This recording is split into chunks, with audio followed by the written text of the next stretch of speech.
On RPM TV this week, Audi's exciting SQ5 TDI super SUV comes under the spotlight. Then we test drive the rugged retro go-anywhere Land Cruiser 79. Also on the schedule is a report on the recent Jaguar Simola Hillclimb. And we have an update on our long-term Honda Civic ID Tech. But first, news from Mercedes-Benz.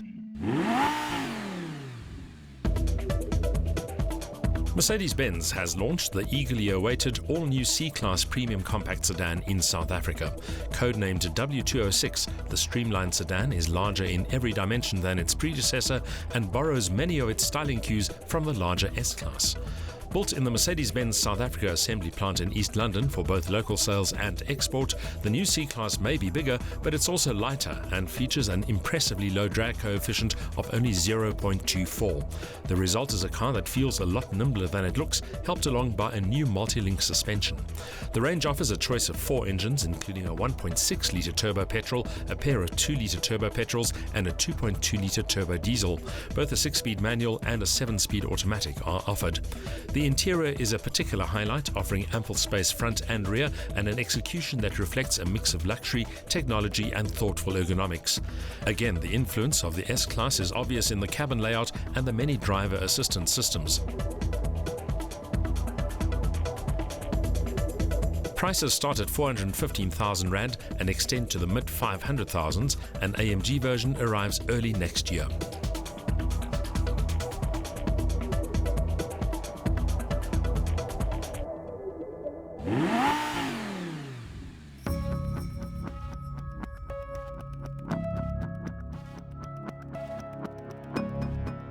Once upon a time, Audi decided to build the world's fastest SUV. It had a powerful engine, it had carbon ceramic brakes, it had a well-kitted interior. In fact, it had everything that deserved it, the S badge. But even so, Audi just called it the Q7 V12. And that means that Audi's first Q car to officially earn the S badge is that one, the SQ5.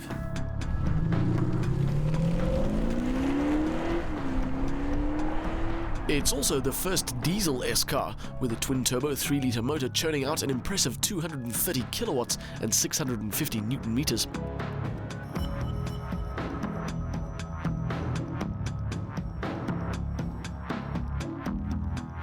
Say what you want about the merits of trying to turn an SUV into a performance machine.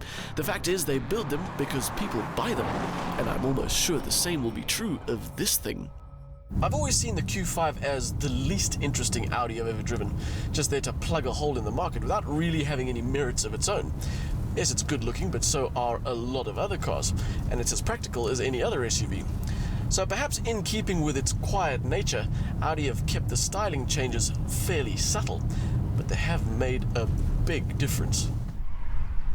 Audi hasn't gone overboard with the alterations to the look of the standard car.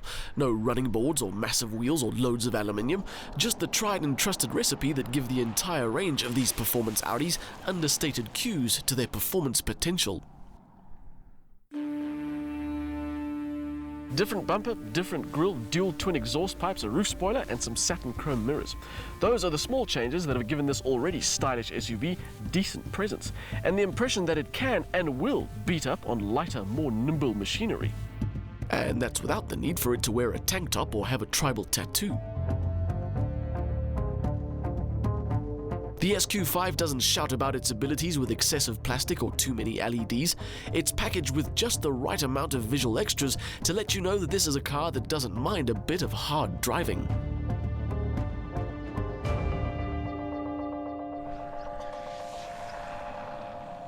That's not the sense you get when you first get going. Your initial impression is, there's a bit of power in here. But then when you see how it keeps on just piling on the speed, you realize there's more than just a bit of power. 0 to 100 in 5.1 seconds, and unlike a lot of big cars that blunt the sensation of speed, you are fully aware of how quick this thing is. And you're also aware of how un-diesel-like it sounds. They've used a thing called an exhaust sound actuator, which they should bottle and sell to every other manufacturer.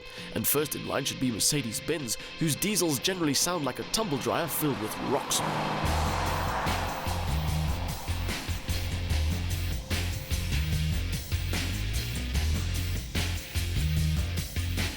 The whole theme of subtle changes applies to the rest of the mechanical setup too.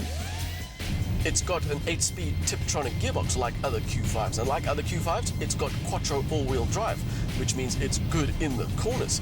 Even the 20-inch wheels aren't as bad on rougher surfaces as you might expect. So all of that means that just like other Q5s, it is a very well-balanced machine. The downside to not fiddling with the mechanical setup is there's no real focus on driver involvement. Yes, the SQ5 gets through corners well and does a good enough job of managing its inherent physics, but the experience is pretty remote.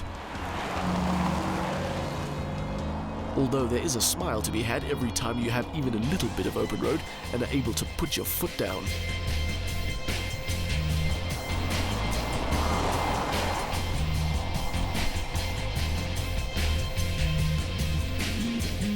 That power is one of the biggest reasons why this car is such fun to drive. And even though it's not number one on the list of driver feedback, it's also not overcomplicated. There are no sport buttons or variable dampers that you have to activate in the right sequence to get the best out of it. Just point it, put your foot down, and enjoy.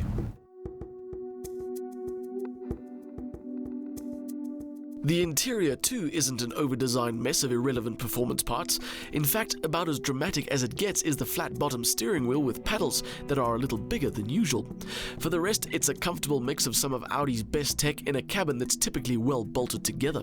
Good electric seats, 3G-enabled sat-nav, an automated tailgate for the sizable boot, plenty of space everywhere else, and a setup that's very good in which to spend the duration of any drive.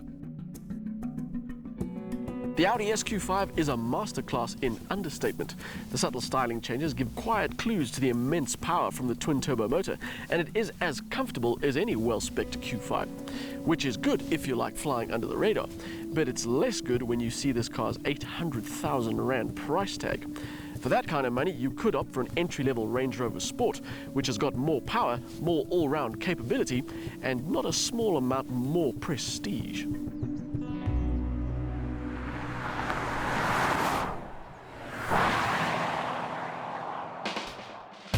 The twin-turbo diesel V6 is the undoubted star of the SQ5 package, with a power delivery that just doesn't seem to quit.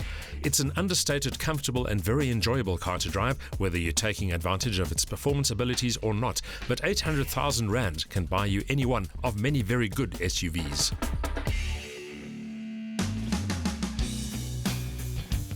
Most people who tell you they drive a 4x4 are referring more to its size than its ability.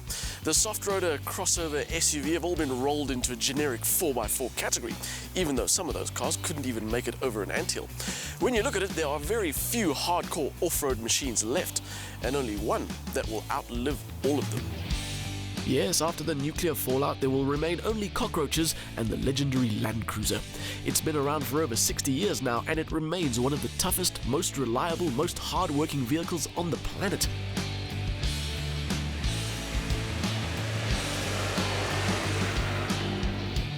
It's not scared to go anywhere. It'll have no problem taking you to the places you're likely to go. It's about utility, it's about ability, but it ain't about style.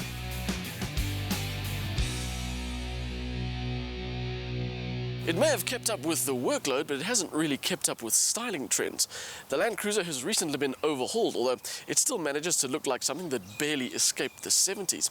But it's not an unattractive car, and thanks to its sheer size and its squared off everything, it has huge attitude. The kind of attitude that quite literally stops people in their tracks. Well, at intersections and traffic circles anyway, where the over-the-top presence of the Land Cruiser just about guarantees your right of way. Our test car has been fitted with a few extras which make this little truck even more imposing.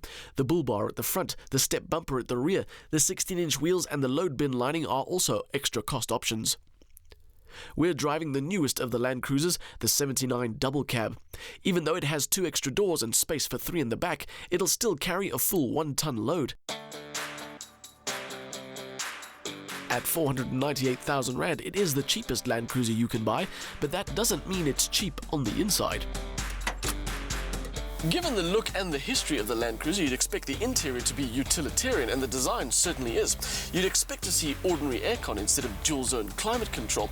You'd expect to see hard plastics instead of soft-touch materials.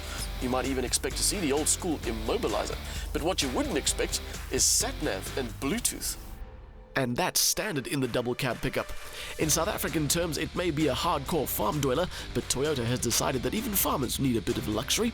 The cabin isn't quite on par with an S-Class, but there's certainly more to it than a place to put seats and the steering wheel. Time behind the wheel of the Cruiser isn't too harsh at all, and it's certainly as well spec'd as a lot of city cars.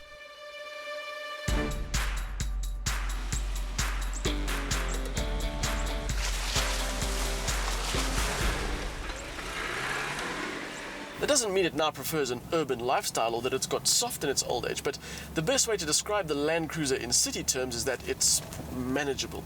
Sure, it's got a turning circle that'll struggle to make it around the circumference of Gauteng without making a 3-point turn, and its size makes it a challenge to park, but once you're used to those things, it's actually quite a lot of fun to drive. And in the city, it gets respect and a lot of envious looks, mainly from Hilux drivers. The Land Cruiser doesn't exactly feel out of place in the neighborhood, but it always feels like it's aching to get back to the bush, even though that means it'll have to go on the highway. This car is least happy on the highway, unsurprisingly. The power gets a bit thin and the steering gets a bit vague, and you start to realize that despite its quasi-luxury and its ability to carry more people, this thing is happier in the slow lane, preferably one with a few dongers and ruts and inclines. Toyota has very thoughtfully made some adjustments to the ride setup of the double cab to make it more comfortable. They've also fitted the entire range with disc brakes all round and ABS to make it safer. But ultimately, this big bucky with its 4-litre petrol engine wants to roam free in the great outdoors, where it can crawl between obstacles in far-flung places rather than crawl between the lights in Monday afternoon traffic. Just like driving this thing on the highway makes you realize it doesn't belong there, driving it off-road gives you its reason for living. Its 170 kilowatts and 360 newton meters give you lots of low-down power. Add to that the low-range gearbox, its decent clearances, and Toyota's decades of engineering talent, and you have a car that will quite literally go anywhere. And once it's there, it'll just keep going, and not just because it packs a 130-litre fuel tank.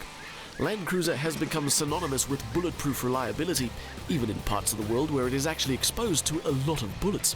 True, a Land Rover will get you to the same places as this car, but the Land Cruiser probably won't require a laptop and specialist mechanics to get it going again if something goes wrong.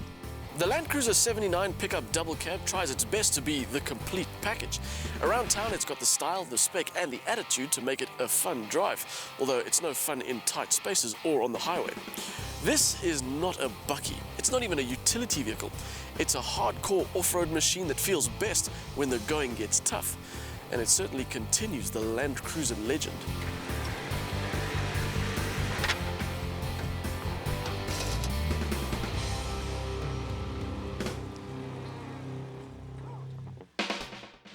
The 4-litre V6 is capable on the open road, but unsurprisingly is happiest in the dirt, where it delivers low-down power to manage any situation.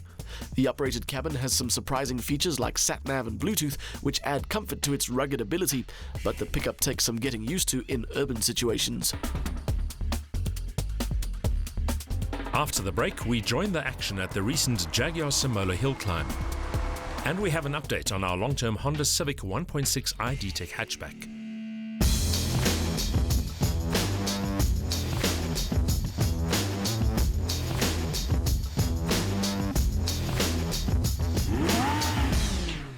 This summer, I am returning to you with the most thrilling of adventures. I've fully packed it with my renowned predictability. I've added in a bit of my lack of thrills. And I've topped it all off with my habit of making no mistakes. I am a Continental tire with maximum braking performance.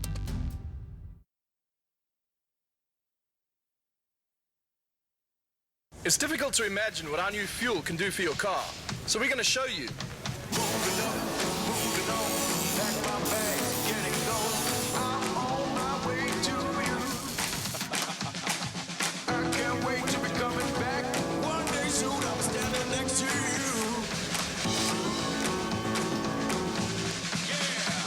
Finally, performance and economy come together. Engine Premax Unleaded. Engine. With us, you are number one.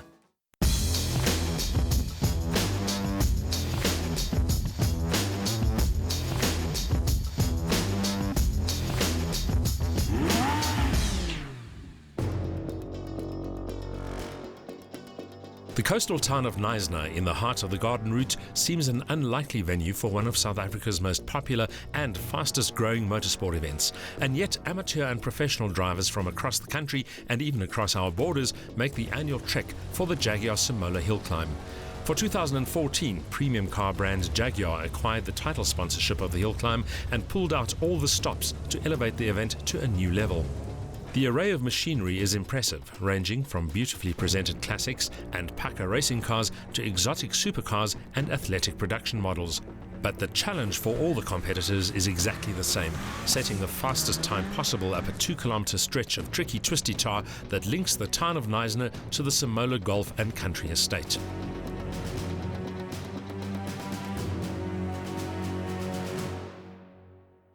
As far as motorsport events are concerned, the Jaguar Knysna Hillclimb is something really special. It's one of those events where amateurs and professionals can compete on equal grounds, obviously in different machinery. And from a coverage perspective, very difficult to come here and not be a competitor yourself, which is why we've managed to persuade Jaguar to give us a car to actually drive on the track and get a sense of what this event is really all about.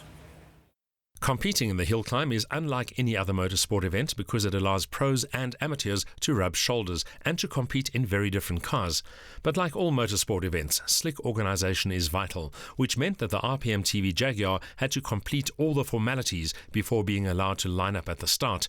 We were allocated 58 as our race number, after which our sleek machine paid a visit to the scrutineering bay for the necessary pre-event safety checks. For this year's Jaguar Simola Hillclimb, our weapon of choice has to be, of course, a Jaguar. And not just any old Jaguar, but a glamorous F-Type Roadster V6S. It's a 280 kilowatt machine, not quite as powerful as the V8, but probably the more balanced car, a little bit lighter over the front axle, and certainly quite serious from a performance point of view. This is a 2-kilometer course, and maybe that nimbleness is going to become more important at the end than outright muscle. The main event at the Jaguar Simola Hillclimb is the King of the Hill Shootout, which runs over 2 days and encompasses 5 practice runs and 5 qualifying runs before the class and overall finals. The 80 or so cars competing race up the hill against the clock at 30-second intervals, each driver seeking that elusive perfect run.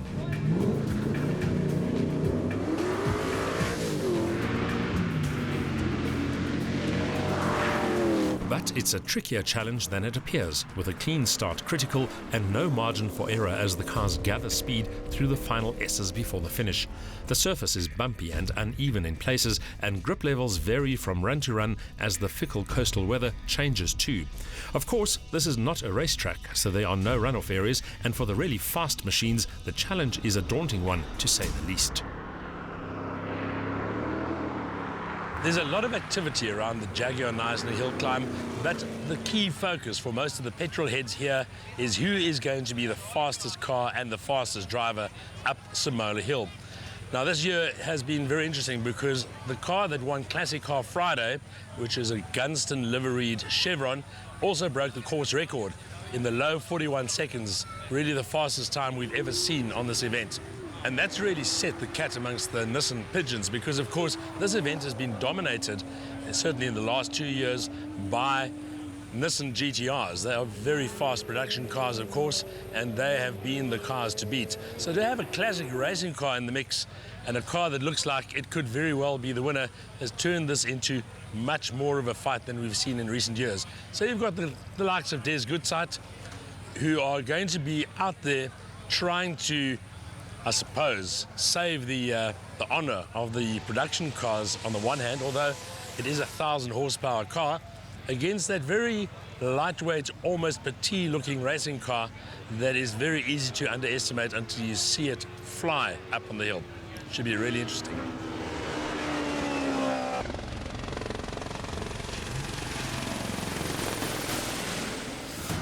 Where else but up the Jaguar Simola Hillclimb can you see a classic BMW 325i, a Fiat X19, a stock standard Range Rover Sport and a V8 Super Saloon, all competing on the same stretch of tar.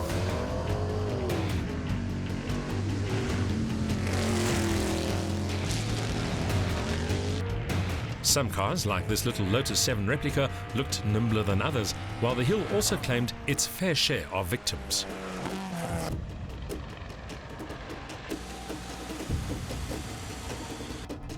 The RPM Jaguar F-Type proved to be every bit as fast and exciting to drive as I had anticipated. The combination of that lusty supercharged V6, the rapid paddle shifts of the auto gearbox, and a chassis that was just compliant enough to soak up the worst of the bumps while still offering precise and predictable road manners saw the F-Type post decent times from the outset, with a best run of 49.7 seconds, proving the Jag's sports car credentials.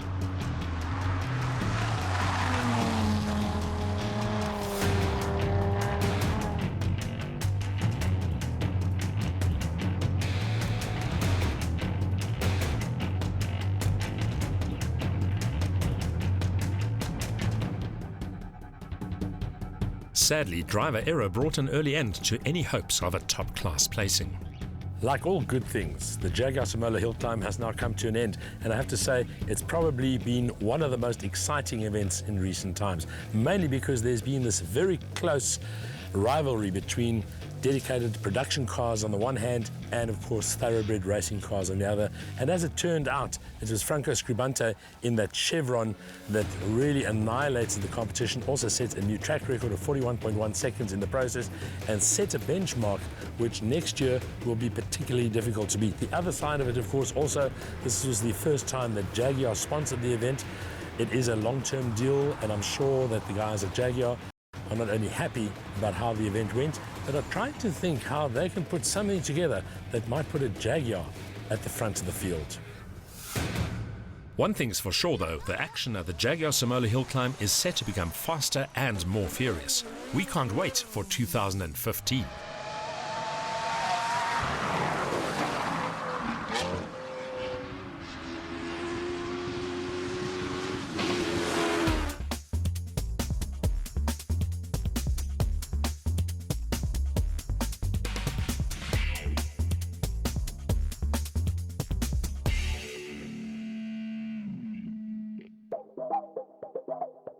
To say that the Honda Civic Hatch 1.6 ID Tech has been the surprise package in our current long-term test fleet would be an understatement.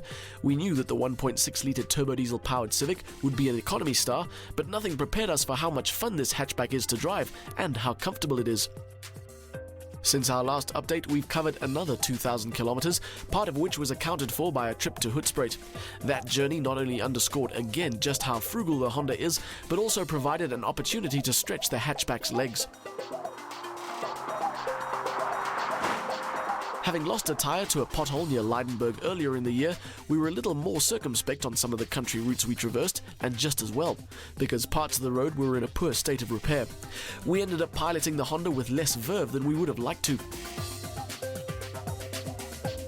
Still, the dynamics of the Civic continue to surprise and delight. The 1.6-litre turbo diesel links 88 kilowatts to 300 newton meters, delivering plenty of low-down shove. It's often best to short shift, keeping the engine in the torque band and enjoying the mid-range tractability. Find a series of twists and turns, and you're also reminded that the Civic's chassis has been engineered for both response and composure. It doesn't ride hard like a Type R, but turns in tidily while easily coping with country road undulations. Of course, the Civic's most popular party trick is its fuel consumption. Sunday traffic on our return from Hoedspruit meant that we took it easy on the way home. The reward was a new best fuel consumption figure of just under 5 litres per 100 kilometres. Given that the fuel price trend has seen a rise of almost R1 per litre since we first started driving the Honda, economy has become increasingly important, and the Civic ID Tech Star is shining very brightly indeed in that regard. At 4.89 litres per 100 kilometres, the Honda Civic ID Tech is our long-term fleet's economy king. Next week, we get our first taste of the all-new super sophisticated Mercedes-Benz C-Class. Then we're off to Midval for a shootout between the latest generation Subaru WRX and Audi's Rapid S3 sedan. Both have turbo engines, both have four-wheel drive, but they're very different cars. And finally, we have an update on the progress of our long-term BMW M135i. Join our weekly mailing list by emailing us at info@rpmtv.co.za. You can also follow us on Twitter or visit our Facebook page.